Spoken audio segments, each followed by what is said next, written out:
VAR ini sangat dibutuhkan. Awalnya match ini nggak seru, tapi setelah 2 kartu merah keluar, pertandingan ini jauh lebih seru. Halo teman-teman, kembali lagi di channel Box to Box bersama gua Rifan. Seperti biasa, pada kesempatan kali ini gua akan mereact salah satu pertandingan Liga 1 Indonesia. Tepatnya sore tadi, gua baru aja nonton ada pertandingan PSS Sleman melawan PSIS Semarang. Bermain di kandang Sleman, tentu target PSS Sleman maunya menang. Sebagai tuan rumah dong, pasti nggak mau kalah. Sedangkan PSIS Semarang juga perlu poin untuk bisa menambah poin mereka, menambah daya saing mereka di papan klasemen. So, gue mau langsung aja ke review babak pertama, dimana selama 30 menit awal gue bilang pertandingan ini gak seru. Kenapa? Karena kedua tim ini terlalu bermain, pressingnya terlalu tinggi. 5 orang di depan pegang satu-satu. Jadi saat kedua tim build up dari bawah, dari kiper, itu kesulitan. Dan akhirnya long ball yang gak akurat. Sepertinya memang PSIS tuh mainnya kayak gitu, dan itu wajar lah. Dan gue mengenal PSS Sleman itu dari dulu-dulu mainnya passing pendek. Waktu zaman pelatihnya Seto Nurdiantoro, itu dia mainnya passing pendek. Nah, gue baru lihat lagi karena mungkin mereka tertekan sama PSIS Semarang, jadinya mereka menunggu. Jadi di awal itu PSIS mendapatkan peluang scrimmage lewat Diarra. Kemudian di menit 20-an, entah 24 atau 27, terjadi gol, di mana ada kesalahan dari back PSS Sleman yang terlalu lama pegang bola, yang bingung mau passing ke siapa, dan akhirnya kerebut. Langsung dihukum oleh Fortes 1-0. Nah, setelah itu ada insiden di menit 30-an, dan itu harusnya menurut gua dua-duanya kartu kuning. Tapi wasit memberikan keduanya kartu merah. Buat Fortes kartu merah, buat PSS Sleman, gue lupa namanya, dia kartu kuning kedua, jadi kartu merah. Nah, buat gue itu nggak fair. Harusnya kedua-duanya dapat kartu kuning. Jadi pemain PSS Sleman itu keluar, Fortesnya masih ada di dalam lapangan. Nah, setelah insiden itu, baru pertandingan berjalan seru. Karena sama-sama bermain 10 orang, kelihatan banget mulai terbuka nih, lini per lini. Udah mulai banyak yang kosong, udah mulai banyak yang bisa dimanfaatin. Terutama di awal-awal, PSS Sleman tuh punya 3 momen, dan dari 3 momen itu punya 1 shot on target. Dan itu doang udah. Selebihnya mereka fokus bertahan.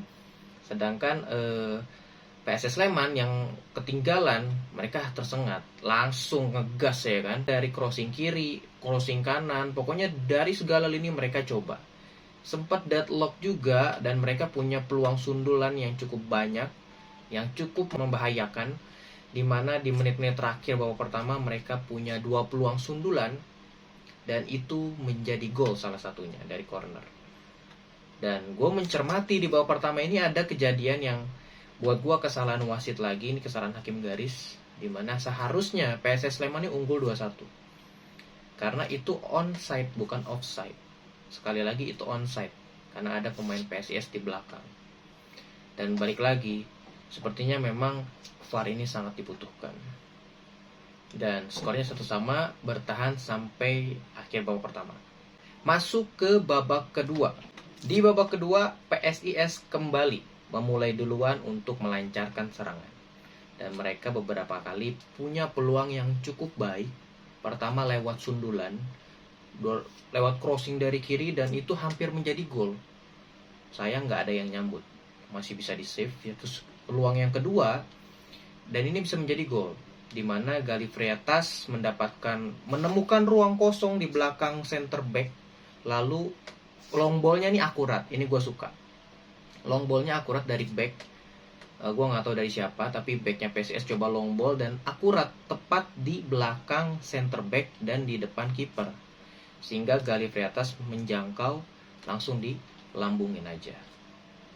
2-1, PSIS kembali unggul. Nah, setelah itu PSS Sleman masih belum respon, PSIS masih coba nyerang dan dapat satu kali lagi peluang cut inside lewat Galih Friatas lagi. Dia shooting ke dalam dan menghasilkan corner. Setelah itu baru PSS Sleman mendominasi. Karena mereka tahu mereka bermain di kandang sendiri, mereka butuh 3 poin, gak mau mengecewakan penonton, akhirnya mereka terus-menerus menyerang. Dari kiri mereka coba crossing, tapi susah juga, deadlock juga, karena backnya PSIS Semarang itu bermain cukup baik juga, nggak jelek. Makanya mereka deadlock dan mereka mendapatkan gol itu hampir di menit-menit berapa? 77.